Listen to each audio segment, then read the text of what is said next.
مساء الخير.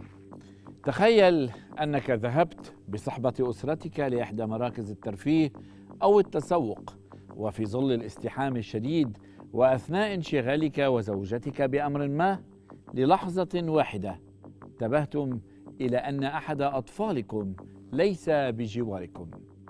أي صدمة ستشعرون بها؟ وما أول شيء سيخطر ببالكم؟ كيف ستتصرفون؟ وهل سيكون لديكم يقين بعودة ابنكم مرة أخرى، أم أن الأمر سيكون بالنسبة لكم من المستحيلات؟ تجارب حية لأطفال فقدوا من ذويهم لأعوام، ثم شاءت الأقدار أن تجمعهم بهم مرة أخرى، وتعليقات لخبراء على هذه المواقف تشاهدونها في حلقة الليلة التي تحمل عنوان عودة الابن الضال من برنامج حصلت قبل كده.